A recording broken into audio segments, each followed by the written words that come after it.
चौधरी शाफे हुसैन साहब, अस्सलाम वालेकुम। जी वालेकुम सलाम। शाफे भाई, ये बताएं कि आपकी वजारत इंडस्ट्रीज़, कॉमर्स एंड इन्वेस्टमेंट है और गुज़श्ता रोज़ आपने एक बड़ी प्रेस कॉन्फ्रेंस भी धुआंधार की और फरमाया कि 1 साल की कारकर्दगी भी आपने फरमाई है। मैं आपसे ये जानना चाहता हूँ कि पूरी दुनिया में बिजली जो है वो सस्ती होती जा रही है, दुनिया के मुकाबले में मियारी अशिया जो पैदा हो रही हैं, यहाँ पर तो दिन ब दिन जो हमारी बिजली है वो महंगी होती जा रही है। आपकी 1 साल की कारकर्दगी पहले हमें थोड़ी सी बताएं कि आपने क्या समझते हैं बड़ी अचीवमेंट की है, और फिर बिजली के बारे में भी हमें दोनों बातों की रहनुमाई फरमाएं। जी बिस्मिल्लाहिर्रहमानिर्रहीम। जो पहले आपने बिजली के हवाले से जो इक़दामात बिजली के हवाले से फेडरल गवर्नमेंट कर रही है वो उससे पहले कभी नहीं हुए। जिस तरह जो भी मायदे हुए थे, चाहे किसी भी गवर्नमेंट में हुए थे इन द पास्ट, जो महंगी बिजली फर्नेस ऑयल से बनाई जा रही थी, उन मायदों को जो है ख़त्म किया गया और जो रह गए हैं उनको पर भी काम चल रहा है, वो भी ख़त्म होंगे ताकि सस्ती बिजली जो है वो मुहैया की जाए, ताकि बिजली के रेटों में भी जो है वो कमी आ सके। और अभी जो है पिछले 1 महीने के अंदर अंदर जो है इंडस्ट्रीज़ की जो रेट हैं बिजली के उनको भी कम किया गया। और आपने जो बात की है कि मेरी मिनिस्ट्री की कि पिछले 1 साल में जो मैंने क्या किया अपनी मिनिस्ट्री में, तो उस हवाले से जो है वो परसों जो है मैंने प्रेस कॉन्फ्रेंस करके और मैंने उसमें बताया कि मैंने पिछले 1 साल में क्या कुछ किया। शाफे भाई, ये बताएं कि आसान कारोबार स्कीम, इस वक्त पूरा पंजाब जो है इस स्कीम को देख रहा है, ज़ीरो मार्कअप है और 10 लाख से 3 करोड़ तक का आप कर्ज दे रहे हैं। ये किस तरह दे रहे हैं, क्या क्राइटेरिया है? मेरी आवाम को, नाजरीन को ज़रा आसान ज़बान में समझाएं।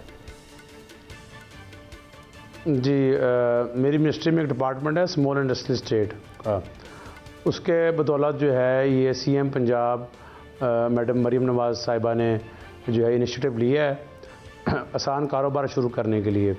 और ये स्कीम जो है ये कोई भी फ़र्द जाके अप्लाई कर सकता है बैंक ऑफ पंजाब में, चाहे वो किसी पार्टी का भी हो, और ये 100% ऑन मेरिट है।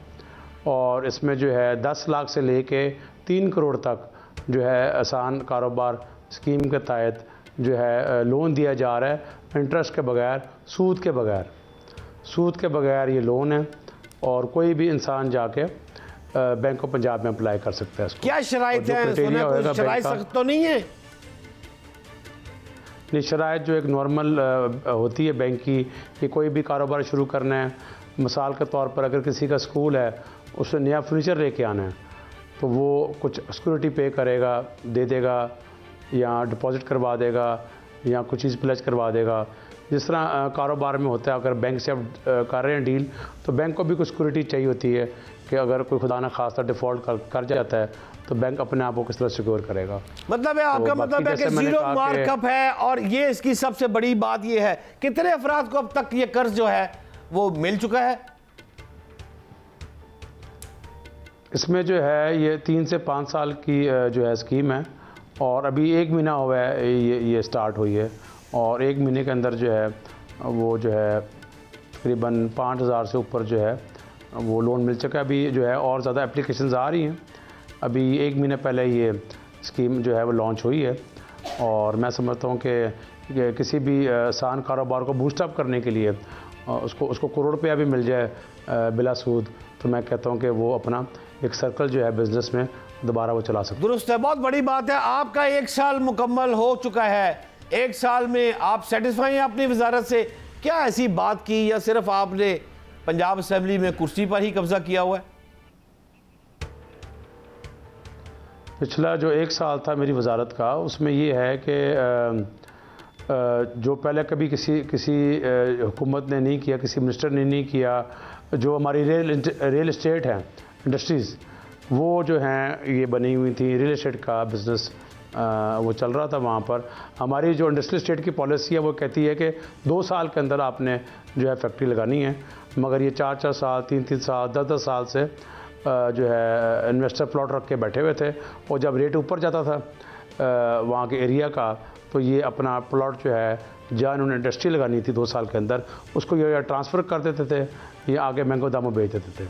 तो ये सारे प्लॉट कैंसिल किए हैं और उसके साथ साथ जो है कईयों को फाइनल वार्निंग भी दी है कि ये 2 साल के अंदर जो है अब ये फाइनल फैक्ट्री लगा लें अपनी, मगर प्लेंटी पहले पे करें जो डिपार्टमेंट इदारे को, और अगर दोबारा इन्होंने पॉलिसी के तहत हमारी ये जो प्लॉट इन्होंने लिए हैं हमारी इंडस्ट्रियल स्टेट के अंदर, अगर दोबारा से अगर फैक्ट्री ना लगाई तो परमानेंटली जो है वो प्लॉट कैंसिल कर दिया जाएगा और पैसे वापस कर दिए जाएंगे।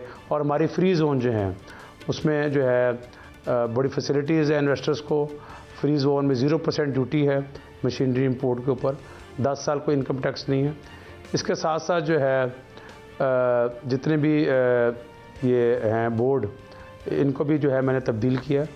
और हमारी एक और इंडस्ट्रियल स्टेट है, वहाँ पर सिक्योरिटी वॉल को नहीं है और 8,000 से 9,000 एकड़ के ऊपर है। वो पाकिस्तान की सबसे बड़ी इंडस्ट्रियल स्टेट है और वहाँ पर सीवरेज का सिस्टम नहीं था, वो हमने जो है वो शुरू किया। टेलीफोन लाइन जो है उसका सिस्टम हम लेके आ रहे हैं वहाँ पर। और इसके साथ साथ जो है जो बाकी इंडस्ट्रियल स्टेट्स हैं उनमें भी जो है काफ़ी पिछले 1 साल में हम बेहतरी लेके आए हैं और वहाँ पर नई इंडस्ट्रीज़ जो है वो लगना शुरू हो गई हैं। मैं आपको जो हमारी शेखुपुरा कायद-ए-आज़म इंडस्ट्रियल स्टेट है, मैं आपको उसकी मिसाल दे देता हूँ। वैसे तो अगर मैं सारों का बारी बारी बताऊँ तो उसमें आपके प्रोग्राम में शायद इतना टाइम नहीं है। शेखुपुरा कायद-ए-आज़म इंडस्ट्रियल स्टेट में अगले 1.5 महीने के अंदर अंदर जो है वो 15 फैक्ट्रियाँ लोकल जो है वो अपनी बिल्डिंग शुरू कर रहे हैं। उन्होंने प्लॉट ले लिए हैं जिसमें टेक्सटाइल के लोग हैं वो लगा रहे हैं, फार्मास्यूटिकल के, सिंथेटिक लेदर के, कुकिंग ऑयल की फैक्ट्रियाँ वहाँ लगने लगी। दुरुस्त कह रहे हैं शाफे साहब आप, लेकिन आप तो ये भी फरमाते हैं कि पाकिस्तान में जैसे आप बात कर रहे हैं, आप तो चाइना की भी बात करते हैं कि चीनी कंपनियां जो हैं वो पंजाब में टेक्सटाइल और शूज़ फैक्ट्रियों के अलावा बैटरियां बनाने और दीगर मसनूआत में सरमायाकारी करने के लिए तैयार हैं। अगर आपके मुताबिक चीनी कंपनियां तैयार हैं तो इस वक्त मुल्क में जिस तरह की दहशतगर्दी मैं और आप सब देख रहे हैं, इस दहशतगर्दी में कौन आपके मुल्क में सरमायाकारी करेगा? क्या करें शाफे भाई? अच्छा, मैं आपको ये बताता हूँ। जो आप बात कर रहे हैं कि कौन क्या कर रहेगा और मैं क्या कर रहा हूँ, अभी मैं चाइना गया था, वहाँ मेरे जो कॉन्ट्रैक्ट्स हुए हैं चाइनीज़ के साथ, उन्होंने ऑलरेडी जो है वो फैक्ट्रियाँ लगाना शुरू कर दी हुई हैं। मैं वीवो मोबाइल जो है, चाइनीज़ वीवो मोबाइल, इसकी फैक्ट्री है चाइना में, इंडिया में है। पहली बार जो है ये वीवो मोबाइल चाइनीज़ जो है इन्होंने अपनी बिल्डिंग भी शुरू कर दी है हमारी फैसलाबाद इंडस्ट्रियल स्टेट में। 2 साल के अंदर ये इसकी मोबाइल की मैन्युफैक्चरिंग इधर होगी पंजाब में। इसके साथ साथ जो है हमारी और जो इंडस्ट्रियल स्टेट हैं वहाँ पर जो है ऑलरेडी हमने SOPs बना लिए हैं फॉर चाइनीज़। और जो आपने बात की दहशतगर्दी की, ये ऑब्वियसली दहशतगर्दी जो है ऑब्वियसली जो इन्वेस्टर है उसका जो कॉन्फिडेंस जो है वो लूज़ करता है, मगर इसके हल में हमें आना चाहिए अब। और जैसे शहबाज शरीफ साहब ने कहा कि ऑल पार्टीज़ बैठे और इसका हल निकालें। और जो एक नेशनल सिक्योरिटी प्लान बना था, मेरे ख़्याल में कि सारों को जो है सारी पार्टीज़ को बैठ के इस नेशनल सिक्योरिटी प्लान के ऊपर इम्प्लीमेंट करना चाहिए और मज़ीद फॉलोअप करना चाहिए।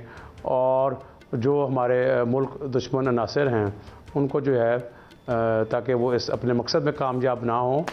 और इसमें आपको पता है कुछ हमसाया ममालिक भी जो है इन्वॉल्व हैं, जो नहीं चाहते कि पाकिस्तान की में तरक्की हो या पाकिस्तान में अमन हो, मगर हमने जो है अपने आप को जो है खुद देखना है और इसमें जल्द से जल्द जितना जल्दी नेशनल सिक्योरिटी प्लान में अमल हो जाए। और इसमें जो है CTT भी अपना भरपूर जो है वो रोल प्ले कर रही है। इसमें जो काबिल-ए-एहतराम शाफे साहब आप दुरुस्त फरमा रहे हैं, prime minister of Pakistan Shahbaz Sharif साहब भी चाह रहे हैं और आप भी चाह रहे हैं। हमने जो सियासत देखी है उसमें नवाबजादा नसरुल्लाह साहब बैठा करते थे और बीबी और मियाँ मोहम्मद नवाज शरीफ के दरमियान एक पुल होता था। इस वक्त जो पाकिस्तान की सियासत है वो तो डू एंड डाई की तरफ जा रही है। हमारे पास एक शख्सियत है लेकिन अल्हम्दुलिल्लाह बीबी है और आपके वालिद मोहतरम चौधरी शुजात हुसैन साहब, क्या वो कुछ बड़ा किरदार करने के लिए तैयार हैं इस मौके पर? जी, वो हमेशा ही तैयार रहे हैं, मगर आपको पता है कि due to some health issues वो उस तरह जो है वो नहीं, मगर वो उनका तो हमेशा ही रहा है कि सारे फौरी इकट्ठे मिल के बैठें। और चौधरी शुजात हुसैन साहब का हमेशा जो ज़ेन है वही रहा है कि जो भी मसला हो सारे उस टाइम तक ना उठें जब तक उस मसलों का हल ना निकाल लें और इम्प्लीमेंट ना कर लें। अब सिर्फ बातें करने से कुछ नहीं होएगा।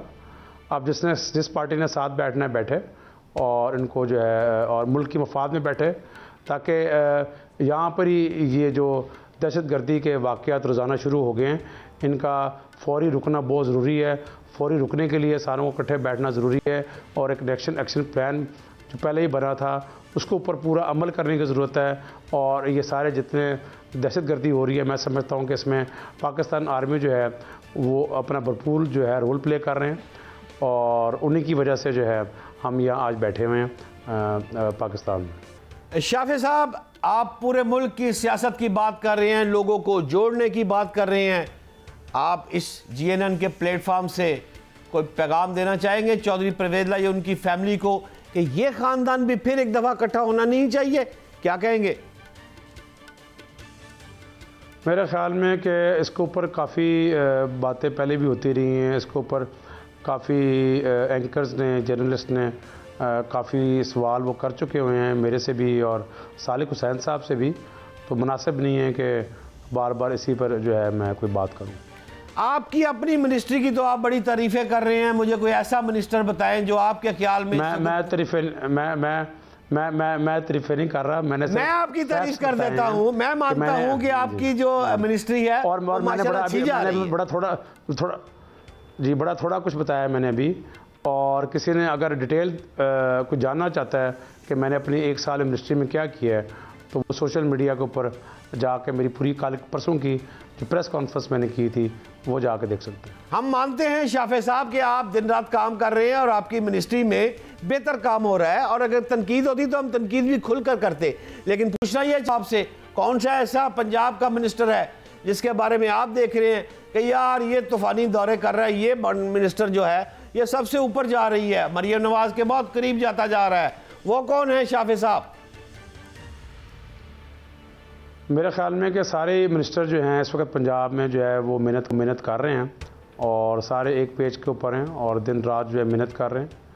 और जो CM पंजाब है मौजूदा मैडम मरियम नवाज साहिबा, वो भी जो है उनको हर फील्ड का पता है और जितनी पिछले 1 साल में स्कीमें आई हैं ये पंजाब की तारीख में नहीं आई।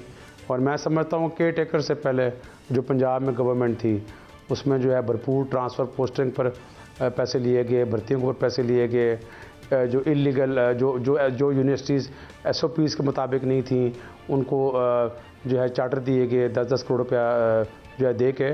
तो अगर आप कंपैरिजन करना बड़ा ज़रूरी होता है तो अभी जो मौजूदा पंजाब गवर्नमेंट है जिस तेज़ी से ये काम हुए हैं पिछले 1 साल में पहले नहीं हुए और मज़ीद भी जो है हेल्थ सेक्टर के ऊपर मैं समझता हूँ काम करने की ज़रूरत है। जिस तरह आबादी बढ़ रही है वो तो उसके ऊपर भी गवर्नमेंट का फोकस है कि पंजाब में जो है नए हॉस्पिटल जो है वो बनाए जाए। चौधरी शाफी हुसैन साहब, मेरा आपसे लास्ट सवाल है। आपने अभी फरमाया आबादी तेज़ी से बढ़ रही है, मेरी इंफॉर्मेशन के मुताबिक भी बेरोज़गारी अगर आप लोगों ने ख़त्म करनी है तो इसके लिए आपको सालाना 15 लाख नौकरियों की ज़रूरत है। आप सनतों का जाल बिछा रहे हैं जी। मैं आपसे ये पूछना चाहूँगा बेरोज़गारी में कमी कैसे आएगी और ये 15 लाख नौकरियाँ कब मिलेंगी हमें? 15 लाख नौकरियों का किसने दावा किया जी? एक सर्वे रिपोर्ट आई है जिसमें अगर ये है बेरोज़गारी ख़त्म करनी है पंजाब हुकूमत ने तो उसको 15 लाख सालाना नौकरियां देगी तो फिर बेरोज़गारी ख़त्म होने जाएगी। जी, एक तो ये है कि जैसे मैंने आपको बताया कि जो इंडस्ट्रीज़ लग रही हैं और मुख्तलिफ चैम्बर ऑफ कॉमर्स भी मुझे मिले यहाँ के, सियालकोट इंडस्ट्रियल स्टेट हम नहीं बनाने जा रहे हैं और भी 1-2 डिस्ट्रिक्ट्स में। अब बात यह है कि ये जानना ज़रूरी है कि जो नई इंडस्ट्रियल स्टेट बन रही हैं पिछली जो इंडस्ट्री है वो वहीं रहेगी। ये वो इंडस्ट्रियलिस्ट हैं जो एक्सपेंशन चाह रहे हैं, ये वो हैं जो ऑलरेडी लगी हैं वहीं रहेंगी। दूसरा ये है कि जॉब्स के हवाले से जो मौजूदा गवर्नमेंट है वो ऑनलाइन ट्रेनिंग भी जो है वो स्टार्ट कराई और इसके साथ साथ पिछले 1 साल के अंदर जो टेफ्टा अदारा टेक्निकल एजुकेशन का उसमें जो है CM पंजाब ने फंड्स दिए और फ्री IT कोर्सेज़ कराए गए यूथ को 3 महीनों के, जिसमें artificial intelligence, cyber security, machine learning, इसके अलावा और बहुत से जो है ट्रेनिंग जो है वो कराई जा रही है ताकि घर बैठ के भी ऑनलाइन जो है वो इनकम जनरेट हो सके। उसके ऊपर स्किल डेवलपमेंट के ऊपर भी जो है काफ़ी काम जो है वो शुरू हुआ है जो पहले कभी नहीं हुआ। बहुत शुक्रिया मेरे इंतहाई एहतराम भाई चौधरी शाफिर हुसैन, आपने GNN को वक्त दिया है।